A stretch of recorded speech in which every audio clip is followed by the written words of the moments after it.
Fala galera do Pod, tudo bom com vocês?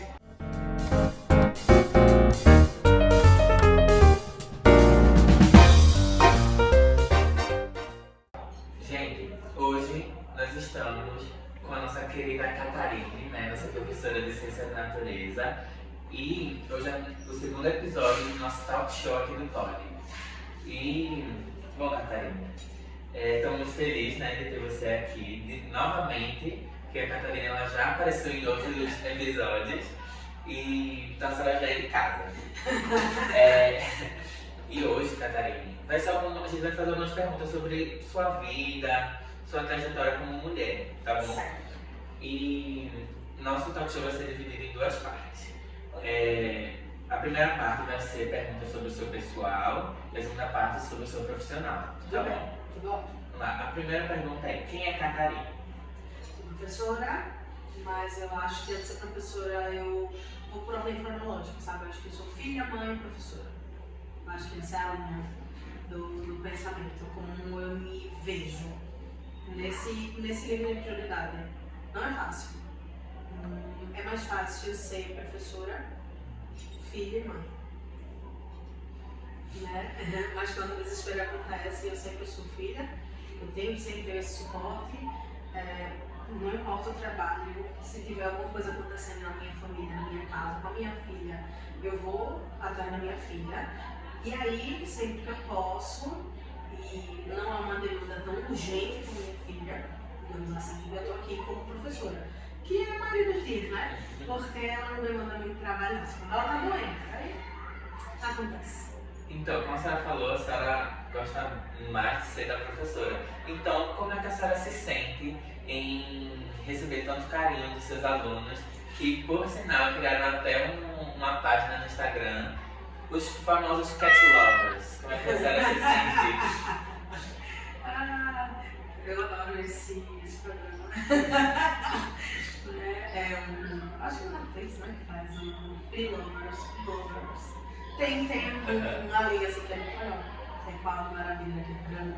Mas enfim, gente, eu admiro muito a capacidade criativa de todos os estudantes. Ponto.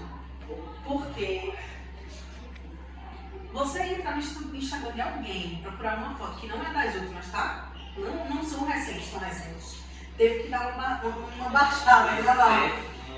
Aí escolhe um, aí bota uma montagem, aí cria um Instagram e, gente, é muita criatividade. Usem criatividade na escola, minha gente. Eu gostei muito, eu fiquei muito feliz. Uma galera já me mandou, inclusive, tá sabendo dessas todas, sabe? Só que aquela história, eu tenho muito receio de me envolver demais, ou de seguir, ou de compartilhar, porque é uma faca de dois gumes. Da mesma forma que eu estou agradando hoje, pode ser que amanhã, uma nota baixa que alguém tirou numa prova, eu seja a pior pessoa do mundo, porque eu não considerei uma questão que estava errada. Mas que era para ter considerado porque aquela pessoa me segue nesse Instagram. Às vezes é difícil ter maturidade para fazer essa separação, e aí eu fico com muito receio de me envolver demais. E depois no meio dessa confusão, entendeu? E aí, ao invés de ser um Instagram de carinho, de atenção, eu vi um Instagram de haters. E aí eu tenho muito medo. E também tem aquilo de ir pra brincadeira e as pessoas acharem, né, que podem brincar com tudo e fazer de Liberdade, tudo. né? Da liberdade. Isso. Aí eu comento, eu falo e etc, mas eu não sigo, eu não compartilho. Não porque eu prefiro a gente dar esse espaço, assim. Porque eu não tenho Instagram profissional e pessoal. É um Instagram só porque eu sou isso. Eu sou pessoa, e eu sou professora, e eu sou filha, eu sou mãe, então eu vivo tudo e tá lá. Minha rede social mostra a minha vida. E eu faço os dois. Talvez, eu não sei, se eu tivesse um Instagram profissional, eu poderia, sabe, incluir ou mostrar algumas coisas que só vai compartilhadas ali. Enquanto eu não quero, não penso nisso, a pessoa trabalha e dar conta dos Instagrams. Parabéns para a pessoa que fez esse Instagram, porque tem que dar conta de dois Instagrams, não é fácil. Tá faltando trabalho, tá faltando prova para esse menino dessa escola, por favor, passem mais atividades, mais trabalhos, mais seminários, porque eles estão com muito tempo livre para estar fazendo Instagrams e administrando Instagrams. Bom, Kátia, agora falando um pouco da Catarine mãe. Qual é a sua experiência em ser mãe? Ó, eu queria, na verdade assim, minha vida foi querer, não querer, querer, querer. Acho que foi isso. Eu vou na minha vida que eu não queria ser mãe porque eu era preguiçosa mesmo. Eu gostava de acordar 10 horas da manhã, eu gostava de dormir 1 hora da manhã. Na universidade lá que eu fazia meu mestrado e meu doutorado, o horário era tipo de 9 às 5, né? E às vezes diz assim, se eu tinha uma demanda muito grande, ou uma pesquisa, ou alguém estava usando um laboratório naquele dia, eu não precisava mais necessariamente ir, eu podia fazer o trabalho dentro de casa, era um home office antes da pandemia, que ninguém se falava, né? Não se falava, na verdade, em home office. E eu adorava aquela vidinha ali que eu tinha, aquele ciclozinho bem pacato, monótono. E quando eu via as pessoas com filhos, eu via demanda, todo o estresse, eu falava, não quero não, tá tão bom acordando 10 da manhã, dormindo várias horas por noite, tá tão bom gastando meu dinheiro só comigo. E aí, quando eu criança eu sempre quis, quando eu casei e tal, eu pensava nisso, falava com meu marido, eu massa, e aí eu comecei a ficar com uma vontade de ser mãe, ficava receosa, não, eu quero ser, tem que parar com isso, eu não vou olhar pela perspectiva da preguiça. Se eu não tivesse preguiça, o que eu escolheria? Sabe? Tipo assim, se você não tivesse preguiça de cozinhar refeições pra você se alimentaria melhor? Foi nessa linha. E aí, em seguida, veio logo um diagnóstico da endometriose, endometrioma, enfim, vários adoecimentos, tudo para ele botou. E pra ter minha filha, eu tive que fazer uma cirurgia primeiro. Fiz uma cirurgia, fiz um tratamento com a medicação, que é um indutor de ovulação, e consegui engravidar, né? Porém, até isso acontecer, eu acompanhei gestações de duas amigas. E acompanhar aquilo e ver aquela luta, mas também ver aquele amor, me deixava com mais vontade de ser mãe, sabe? Uma terceira amiga também. Pronto, foram 3 gestações que eu acompanhei nesse processo de tentar engravidar. E conseguimos.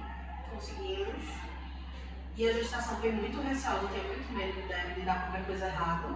Porém, no final deu tudo certo. Tive Lulazinha com 40 semanas. Hoje ela está com 4 anos, beirando 5. Não é mais um bebê, é uma criança. Respeitem ela.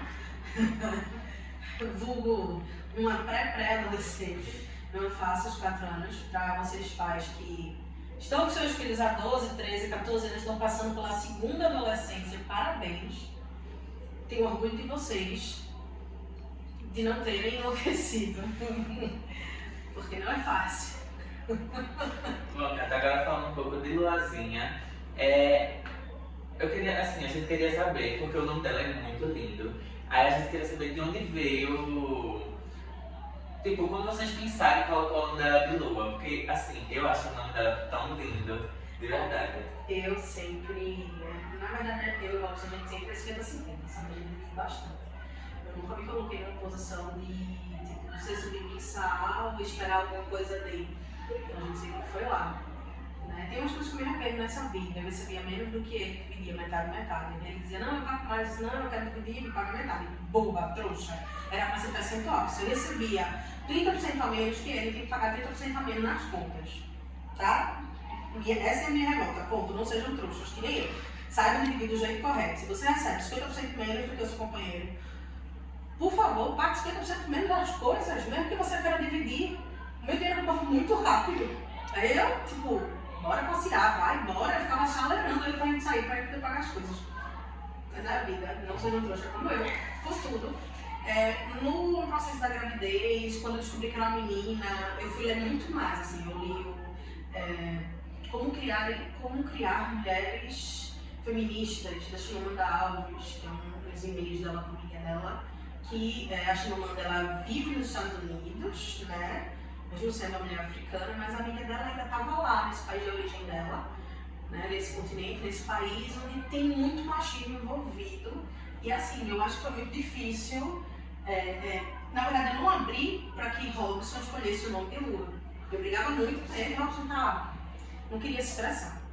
Né? Se eu fui pensando, se fosse menina, eu tinha uma ideia, que seria Francisco, mas menina, de tanto refletir, eu só gosto muito de Luanda, que é um ritmo, né, um ritmo musical e etc. que pouca gente conhece, eu quero, né? A Luanda, a Luanda é muito bonita. Aí ele falou, vai ser Lua de todo jeito, tu sabe, né? Isso é verdade. Lua é muito bonito, né? A gente conhece aí lunas, tantas lunas, a gente já conhecia algumas lunas, mas a gente não conhecia nenhuma Lua, né? Como é o nome daquele cara do Big Brother, o loirinho? Ah, é que é antes desse. Ele decidiu me imitar, eu tô nome da filha dele de Lula, mas a minha Lua já era nascida. E por último foi essa menina VTube, que também me imitou, que provavelmente imitou ele, que imitou a mim, tá certo? Estou aí em busca de luas mais velhas do que a minha, acima de 4 anos de idade, porque a Lua da VTube eu acho que nem fez um, e a Lua desse cara aí do Big Brother, que era comentarista de esportes também. Ah, é o Fred, alguma coisa, né? Esse daí, imitou, esse imitou. É. Que ele botou uma filha dele boa também, né? Então eu vi que a ideia foi boa, foi massa. Mas Robson veio com essa proposta, ó, Luanda vai ser Lua de todo jeito. Isso é todo mundo nome pequeno, né? Eu lembro muito de traumas de alfabetização que só podia ir pra casa depois de escrever o nome todo. Meu nome é Catarina, tava lá, Catarina. A minha prima se chamava Irla, 4 letras. Já devia que ia embora mais cedo. Não era eu. Lá na minha escola eu tinha que fazer isso também. E assim, meu nome não é pequeno, Guilherme, enfim. Aí eu ficava até, e a professora de vez em quando ela colocava pra gente escrever os números, de 1 até 500, de 1 até não sei que. A gente acabou. Agora a gente vai chamar a nossa entrevistadora, Ana Salles, né? Mais conhecida como Aninha. E é a primeira vez dela entrevistando, tá bom? Ela tá estreando hoje. Então vem pra cá, Aninha. Oi, gente, estamos aqui, essa pessoa maravilhosa, né, mesmo? Ainda nessa vibe aí de da mulher. A senhora é uma pessoa que inspira muitas mulheres aqui no SESI e alunas. E qual a mulher que me inspira? Olha, tem muitas mulheres que me inspiram. Por exemplo, eu gosto muito da Fortaleza, que é a minha mãe. Muitas situações aconteceram e ela conseguiu se manter inabalável. Eu gosto muito do sucesso, na verdade, eu me inspiro muito no espaço, digamos assim, né, que a Beyoncé ocupa, porque ela faz questão de dizer que ela é feminista, sem perder sensualidade, sem perder, sei lá, ela se posta como uma mulher feminina. E normalmente se espera que mulher feminina não seja feminista. Né? A Beyoncé vai trazer essa quebra, e é por isso que eu admiro muito ela. Quanto à grande personalidade. Mas assim, eu me inspiro em muita gente. Eu estudei numa ONG e tem uma pessoa que me inspirou muito, que ela fez enfermagem, porque assim, não é fácil você sair de determinados lugares e ser alguma coisa, se tornar alguma coisa. E aí, normalmente, eu me inspirei, na verdade, a gente naquele lugar, naquele espaço, se inspirava naquele outro, que estava próximo a gente, que tinha conseguido sair dali. Né? Então, tive uma colega que fez enfermagem na UPE, ela passou, e ela foi um grande exemplo para mim. Eu lembro que, por incrível que pareça, quem me mostrou que eu podia ser alguém foi um jovem, Alcides, tem até uma escola técnica em homenagem a ele. Ele, filho de uma catadora, muitas necessidades ele passava, e ele conseguiu passar em biomedicina na Federal. E diante, ou melhor, contra tudo, ele conseguiu fazer isso. Né? O fim de Alcides foi bem trágico, porém, ele foi a pessoa que me mostrou que eu posso, entendeu? Se ele conseguiu se esforçar e alcançar alguma coisa, eu poderia me esforçar e alcançar. Não que a gente fosse alcançar a mesma coisa, mas assim, ele me deu a esperança que eu precisava para não desistir. Para não me acomodar numa realidade de trabalhar e pagar uma universidade. Foi Alcides que me despertou isso. Eu me inspirei numa colega que depois tinha conseguido passar, né, nessa universidade. Eu acreditei que eu podia passar também. E muitas mulheres passaram. Eu tinha uma amiga maravilhosa. Eu tenho, né, que me dava carona. Então eu consegui fazer curso técnico por conta dela. Ela passava na esquina da minha casa. Então eu ia e voltava todo dia com ela. Foi maravilhoso. Os conselhos, as conversas, ela iluminou muito a minha cabeça. Algumas amigas maravilhosas que eu tive na época do curso técnico, que, né, foram me mostrando muitas coisas. Né? Algumas mulheres que eu conheci dentro do espaço ciência, quando eu trabalhei por lá. Né? Eu sempre olhava para essas mulheres, veja, na minha casa, a minha avó educou minha mãe, minhas tias e o meu tio, ele foi morar com outro parente. Mas eu venho de uma construção matriarcal, digamos assim. Então a minha avó mandava lá dentro da casa, cuidava das filhas, e a minha mãe também tinha essa função e esse papel. E eu cresci vendo mulheres como líderes, como vozes. Né? Então, para mim, era muito fácil seguir o que uma mulher fazia, ou fazer, ou ocupar ideais, espaços, vontades que mulheres tinham também, do que fazer isso com homem. Então, um marco assim, da minha realidade foi ver a Simples conseguindo alcançar esse espaço e eu, né, de grande personalidade, eu acho que até tem um aqui no SESI. Eles perguntam pessoas que me inspiram. Eu disse a minha mãe, que a minha mãe é uma pessoa incrível, que, tipo assim, minha mãe tem 60 anos e está fazendo, está decidindo aprender inglês. Minha mãe, sabe, ela é essa pessoa que nada limita ela. Ela não acha, ela quer. Na verdade, a sociedade desempenha alguma coisa na nossa cabeça e minha mãe não enxerga isso. Ela, tipo, se eu não enxergo, não existe. E eu, às vezes, eu paraliso porque eu, às vezes, sigo o que a sociedade quer. E ela não. Então, eu vejo muito essa força dela que eu quero muito ter. E eu acho que eu falei da Beyoncé também na entrevista que eu falei da Beyoncé. Porque a Beyoncé, ela fala sobre sexualidade, ela fala sobre beleza, ela fala sobre luta, ela fala sobre muita coisa e fala sobre a importância de uma mulher se sustentar. Eu acho que é isso. A importância da mulher não precisar do dinheiro do homem ou algum homem para alcançar. E não quer dizer que a mulher tenha que odiar homens. É simplesmente ser um indivíduo autônomo que consiga conviver com o homem sem necessariamente depender financeiramente dele. Eu acredito que é essa a linha que eu coloquei no Beyoncé. No meu. Nossa, que lindo. Eu também acredito muito que a gente é o espelho das pessoas que a gente convive. Com certeza. Qual foi a dificuldade que a senhora teve para chegar até aqui como mãe, como esposa, como profissional? E qual seria o conselho que a senhora daria para o seu eu do passado? Eu acho que o meu eu do passado, eu não sou tão corajosa como eu era. Se você me conhece hoje, eu sou um eufemismo de quem eu era. Eu era muito destemida, muito corajosa. E eu agradeço muito por ter sido dessa forma, por ter sido criada para ter coragem e não ter medo. Eu acho que o medo apareceu na minha vida quando eu fui mãe. A maternidade, ela despertou um medo, que era o medo do...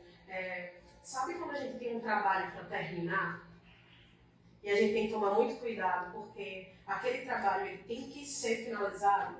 Pronto. Então, o meu trabalho para terminar é a maternidade. Só que por mais fácil ou não, eu vou embora. Se a gente for pela linha da vida mesmo, eu vou embora antes da minha filha. E eu não acredito que a maternidade é um trabalho que se conclui. Entendeu? Então eu comecei a, por exemplo, ter muitos receios. Nunca pensei em fazer alguma coisa para ter dinheiro no futuro, para ter condições ou para deixar alguma coisa para alguém. Mas aí quando eu fui mãe, eu comecei a pensar, eu preciso ter alguma coisa para deixar para minha filha. Entendeu? Nunca pensei assim, eu tenho que ser exemplo para alguém. Eu fazia porque eu queria para mim.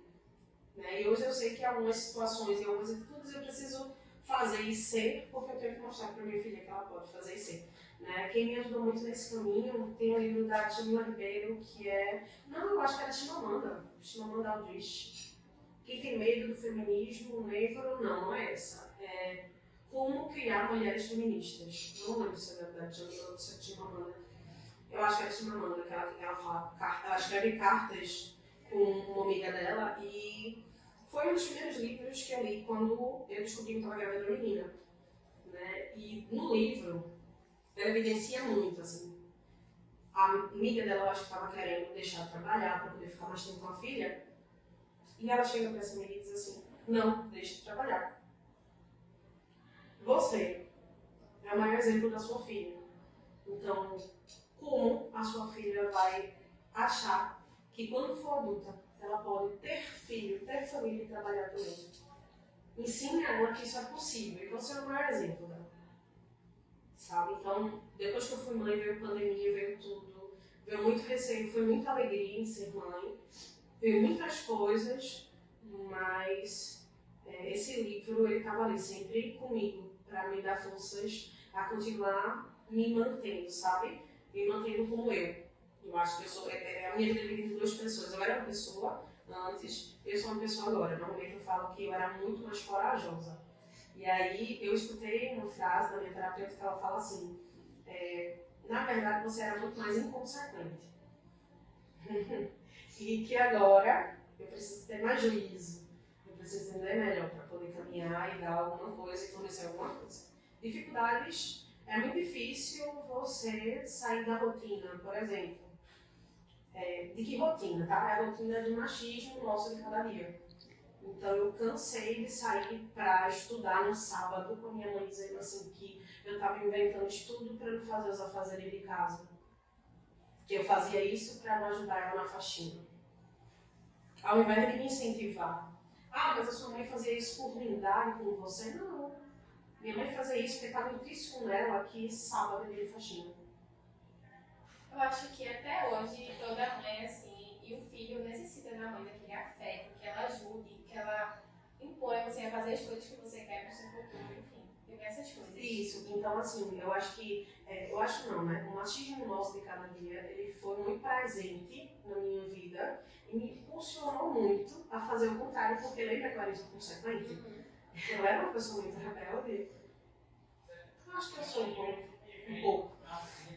Mas eu era muito. Então, quando ela falava esse tipo de coisa, eu dizia assim, eu só tô querendo me brigar. Mas, eu vou também, eu vou sim. Eu não vou ficar sem estudar para poder ficar aqui lavando casa, não, chão não. Então, eu sempre, eu lembro muito que, até hoje eu faço isso. Na minha cabeça, lavar um prato nunca vai estar acima de assistir um filme. Na minha cabeça, faxinar uma casa nunca vai estar acima de entregar um trabalho. Eu vou faxinar depois de terminar o trabalho. Eu vou lavar os pratos quando eu quiser, depois que eu não for mais assistir esse filme, quando tiver aquela imagem. Eu não coloco atividades domésticas acima de atividades que me causam bem-estar. Eu sei que é legal ficar no ambiente limpo, arrumado, então eu também vou fazer isso. Mas, para mim é muito mais importante ir num parque com a minha filha do que terminar de lavar todos os pratos. Eu tranquilamente deixo para ela acumular para poder, sei lá, ela queria ir para ir na piscina do condomínio. Vou com ela na piscina do condomínio e deixo lá o prato sujo. Problema nenhum. Eu acho que a gente também tem que criar memórias afetivas, né? Como a senhora falou, antes de ser mãe, você vai ter que ser irmã. Eu também sou irmã, eu fico pensando na minha irmã, você tem que criar memórias com ela, que ela seja feliz, né? Catarina, qual a sensação de liderar uma equipe que é tão grande, que é a Legomita? Eu adoro a equipe. A sensação é de dificuldade, não é fácil. Não é fácil, porque somos todos pessoas diferentes, lidando com uma rotina de escola e de casa e de família, e às vezes existem má interpretações em situações, e aí gera conflitos, um processo. Ser adolescente não é fácil. Eu lembro que na minha adolescência era horrível, que quando eu saí da adolescência, que eu olhava para trás e lembrava das minhas circunstâncias de adolescente, eu lembro de respirar e fazer, Senhor, eu quero... Ainda bem, na verdade, eu falava assim, ainda bem que eu não vou voltar para ali nunca mais. Não vou voltar mais para aquele espaço, porque é angustiante gostar muito e não gostar nada. Querer muito e depois não querer nada. É angustiante você querer se enxergar de alguma forma, mas aí você se enxerga de alguma forma na segunda, na terça, na quarta você é uma pessoa totalmente diferente. E está se colocando, se construindo como indivíduo, meu Deus, na minha época foi caótico. Horrível. E assim, eu não desejo adolescência para ninguém. Minhas coisas para quem é adolescente. Não desejo, porque não era fácil ter que lidar comigo e aí, dependendo das situações, ter que lidar com as pessoas que estavam ao meu redor, que eram os meus colegas. Então, assim, explosões por besteira, chateações e várias outras situações. Veja, esse processo de liderar legalmente, a gente trabalha no processo mais sociológico, eu acho que a gente trabalha coletivamente. O que eu atuo mais como uma mediadora de conflitos e uma incentivadora do novo, do criativo, porque às vezes a gente está bitolado no mais do mesmo, na mesmice, entendeu? E lá no Lego Meet eu gosto muito de incentivar o que eu faço também na aula, que é a gente sair daquela zona de conforto, daquele espaço, né? Daquele espacinho que deixa a gente muito confortável, para a gente buscar o fora, buscar outra coisa, vai buscando outra coisa. Pra gente também se conhecer, né? Melhor saber o que a gente deve trabalhar nessa área. E a senhora acha que tem uma relação entre robótica e ciência da natureza? Sim, na verdade tem muita, porque quando você faz uma reflexão do que é essa competição específica da FIRST, você vê que ela é design, você vê que ela é, mas design, como assim esse design, essa construção? Estaria muito mais no ramo da engenharia, porém, você vai ter que fazer uma construção, dá pra gente fazer uma relação, por exemplo. Nós somos uma engenharia, as árvores são engenharia, os animais são engenharia. E aí, quando você vai para a parte do design, você pode utilizar a natureza como base para fazer essa análise das diferentes engenharias que existem, tá? Da pata do caranguejo, da dobradiça lá de alguma coisa. E quando a gente está dentro da parte lá do projeto de inovação, então a essência pura, o método científico, a construção de um projeto, quando a gente faz a parte do desafio da mesa, né? Então a gente vai tentar pensar com criatividade, às vezes utilizar um processo de método científico para poder chegar na garra necessária ali, para poder descobrir, desvendar, resolver aquele desafio em menos tempo. Então a ciência e a robótica, elas estão muito, muito, muito unidas. Eu não faço isso só, tá? Eu estou ali com os meninos, mas somos eu e o Laura que estamos ali na frente da equipe. Gosto muito, amo o que faço e sim, a ciência da natureza tem muito a ver com robótica. Bom, gente, é isso. Muito obrigada, Karine, pela sua participação. Foi